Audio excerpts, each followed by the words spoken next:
শেরপুরের ব্রহ্মপুত্র নদে নিয়ম নীতির তোয়াক্কা না করে চালানো অপরিকল্পিত ড্রেজিং কেড়ে নিচ্ছে শত শত মানুষের মাথা গোঁজা ঠাই ও ফসলি জমি। স্থানীয়দের অভিযোগ, প্রভাবশালী চক্রের সুবিধা মতো যত্রতত্র বালু তোলায় শুরু হয়েছে ভয়াবহ ভাঙন। প্রশাসনের নজরদারির অভাব আর উদাসীনতার কারণেই এই দুর্ভোগ বলছেন ভুক্তভোগীরা। জড়িতদের বিরুদ্ধে ব্যবস্থা নেওয়ার আশ্বাস দিয়েছে উপজেলা প্রশাসন।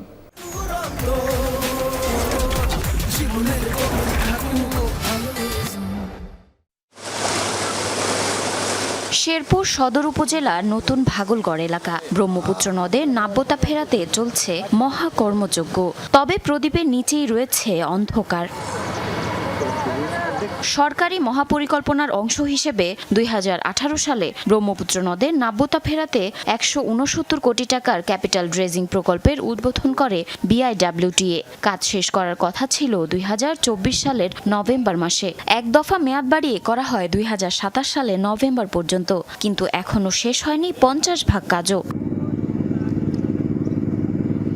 স্থানীয়দের অভিযোগ, যেখানে চর জেগেছে সেখানে খনন না করে খরচ বাঁচাতে আবাদি জমি ও বসতবাড়ির কাছে ড্রেজার বসানো হচ্ছে। এতে নদীর গতিপথ বাধাগ্রস্ত হয়ে শুরু হয়েছে তীব্র ভাঙন। বিলীন হচ্ছে ঘরবাড়ি ও ফসলি জমি। বাড়িঘর ভাঙ্গে কোন দিকে যাব? এই ড্রেজার যদি না আসতো তাহলে আমাদের এই বাড়িঘরগুলো এভাবে আর ভাঙতো না। সরাসরি মাটি আঙ্গে নিয়ে গেছে, আমরা কইলে এই ছোট পাড়া তামডা আঙ্গের কোনো হিসেবই করে না। পাশাপাশি নদ থেকে উত্তোলন করা বালু তীরে জমা না করে পাইপলাইনের মাধ্যমে পাঠানো হচ্ছে পার্শ্ববর্তী জেলাগুলোতে। এতে রাজস্ব হারাচ্ছে শেরপুর জেলা। ভুক্তভোগীরা বলছেন, প্রশাসনের নজরদারির অভাব আর উদাসীনতার কারণেই এই দুর্ভোগ।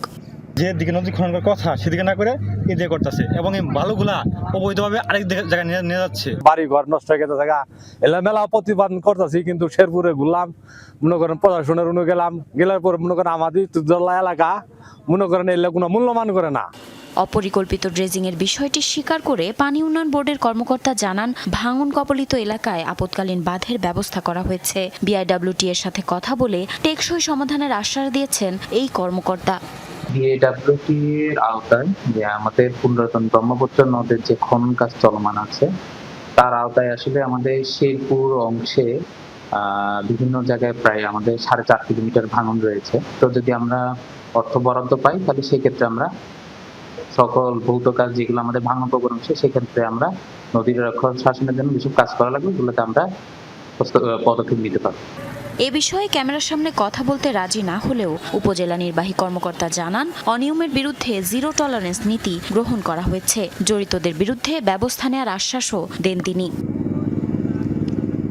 জারিন অর্নি, যমুনা নিউজ।